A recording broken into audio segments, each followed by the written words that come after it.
हरे कृष्णा। आज हम जानेंगे अजा एकादशी का व्रत कब रखा जा रहा है। जो व्यक्ति एकादशी का व्रत करता है वह सभी पापों से मुक्ति पा लेता है। अगर हम एकादशी का व्रत करते हैं तो श्री कृष्ण के प्रति हम अपनी भक्ति और प्रेम में वृद्धि करते हैं।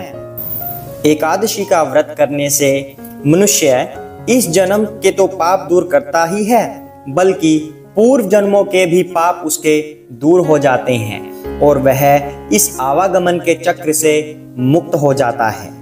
जिस प्रकार से अगर किसी स्टूडेंट को किसी विशेष विषय पर मनोरथ हासिल करनी होती है तो उसके लिए उसे निरंतर अभ्यास करना होता है। वह लगातार अभ्यास करता जाता है और अंत में उसे उस विषय में सफलता प्राप्त होती है। इसी प्रकार जिस व्यक्ति को आध्यात्मिक उन्नति करनी होती है तो अनेकों मार्ग में से एक मार्ग एकादशी व्रत का है। ऐसा शास्त्रों में कहा गया है कि मृत्यु के समय जिसके मुख से भगवान का नाम निकल जाता है उसे यम के दूत कभी लेकर नहीं जा सकते, उसे हमेशा विष्णु के दूत ही लेकर जाएंगे। लेकिन अंत समय पर भगवान का नाम कैसे निकले, इसके लिए हमें शुरुआत से ही हमेशा भगवान के नामों का उच्चारण करना होता है, उसी का अभ्यास करना होता है। तो भगवान की आराधना के अनेकों मार्ग में से एक एकादशी का व्रत है। एकादशी श्री कृष्ण को अत्यंत प्रिय है, इसलिए हमें एकादशी व्रत का पालन अवश्य करना चाहिए। अब हम बात करते हैं कि अजा एकादशी का व्रत किस दिन रखा जा रहा है। कुछ लोग कहते हैं ये 29 अगस्त को है, कुछ लोग कह रहे हैं ये 30 अगस्त को है।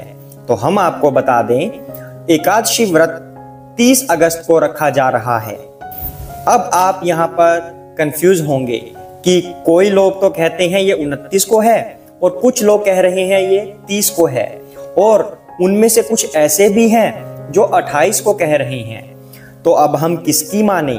तो आइए आपका ये संशय दूर कर देते हैं। शास्त्रों के अनुसार हम समझने का प्रयत्न करते हैं, जिससे आपका ये संदेह दूर हो जाएगा कि किस दिन हमें एकादशी का व्रत करना चाहिए। 29 अगस्त को एकादशी तिथि पड़ती है और 30 तारीख को द्वादशी पड़ती है, लेकिन व्रत 30 को क्यों रखा जा रहा है?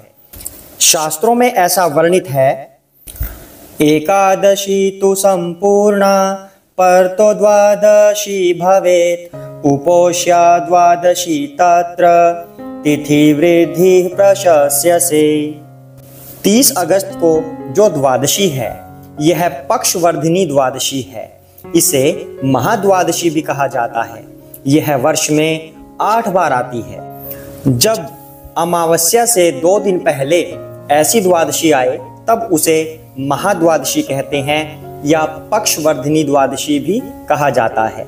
जब भी ऐसा संयोग बनता है तब एकादशी तिथि से अगले दिन अर्थात द्वादशी के दिन व्रत रखा जाता है, क्योंकि यह बहुत ही शुभ दिन माना जाता है। क्योंकि यह ऐसा संयोग बड़ा ही दुर्लभ होता है। पद्म पुराण और मार्कंडेय पुराण में भगवान विष्णु ने ऐसा कहा है कि जो व्यक्ति इन 8 महाद्वादशी का अनुष्ठान का या नियमों का पालन नहीं करता उसे प्रलय के बाद मेरी ही इच्छा से यमपुरी में निवास करना पड़ता है।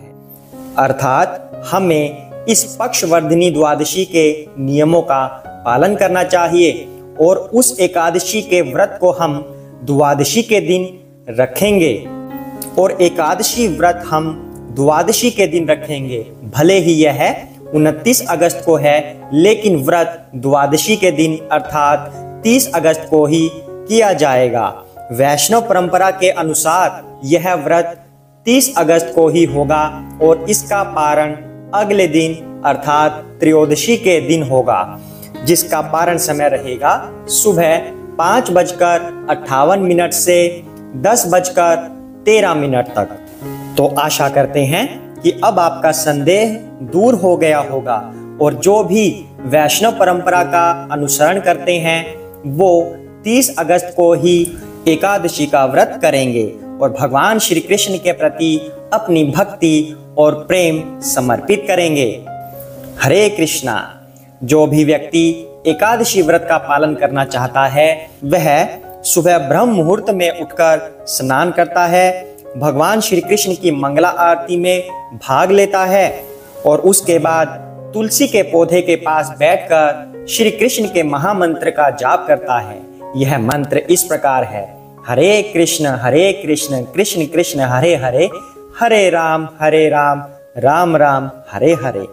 एकादशी का व्रत इसीलिए किया जाता है ताकि हम आध्यात्मिक जीवन में उन्नति कर सकें, उसके साथ साथ अपने शरीर और अपनी सभी इंद्रियों के ऊपर हम कंट्रोल कर सकें, अपने मन को हम नियंत्रित कर सकें और उस मन को भगवान में लगा सकें, जिससे हमें श्री कृष्ण की कृपा प्राप्त होगी और हम इस आवागमन के चक्र से छूट पाएंगे।